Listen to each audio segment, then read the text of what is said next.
ሩታዬ እንግዲህ ዛሬ ቆንጆ ቆንጆ ፎቶችን ፖስት አድርጋናለች። አስቀድሜ ነግሬያችኋለሁ ልደቷ እንደሆነና መልካም ምኞታችሁን እናንተም ሁላችሁን ገልጻችሁላት ነበረ። እንግዲህ ማታ ላይ ቆንጆ ቪዲዮን እንጠብቃለን። ከዛም ባሻገር ደግሞ አብርሃም ሰርፕራይዝ እንዳረጋት ያው ነግሬያችኋለሁ። እሱም ደግሞ አብረን የምናየው ይሆናል። ዛሬ ግን በድጋሚ እንኳን ተወለድሽ መልካም ለት ብላችሁ መልካም ምኞቷ እንድትገልጹላት እወዳለሁኝ። በነገራችን ላይ የሉል ቆንጆ ሸጋዋ መልከ መልካሟ የማትበገር ለሴቶች በጣም አሪያ የምትሆን ያው በነገራችን ላይ አብዛኞቹ የምጠሏት ልጆች አላችሁ፣ ግን ምንም ማድረግ አይቻልም። እውነት ለመናገር በጣም አምሮባት የሌለ ሞዴል ከሆናት ነገራችን ላይ ሮም ሞዴል ናት፣ በተለይ ለሴቶች ማለት ነው። እና በድጋሚ እንኳን ተወለድሽ ማለት ትፈልጋለሁ። ቀሪ ዘመንሽ የተባረከ የተቀደሰ ይሆንልሽ። እንግዲህ አብርሃም ድረስ ሰርፕራይዝ ያደረጋት ምን አድርጎላት ይሆን?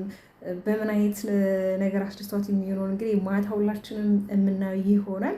እውነት ለመናገር ግን በጣም ነው የሚያምርባት አለባበሷ። ያው ትንሽ ያው እናንተ በቀደም ለታም የሆነ ነገር ስትናገሩ ነበረ፣ አለባበሷ ትንሽ ጥሩ አይደለም ምናምን ነገር ያው ስለምትወዷት ለእሷ ጥሩ ክብር ስላላችሁ ትንሽ አለባበሷን የሆነ ነቀፌታ ስታረጉበት ነበረ።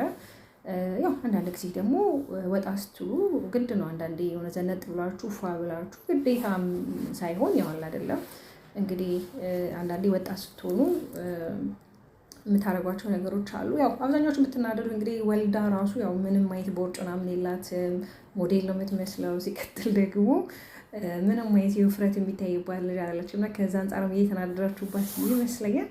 እንግዲህ በድጋሚ ልዕልቷ እንኳን ተወለድሽ ማለት እወዳለሁ። እናንተም እንኳን ተወለድሽ እያላችሁ ኮሜንት ላይ ሀሳባችሁን አስቀምጡ። እሺ፣ በተረፈ ላይክ ሼር አድርጉ።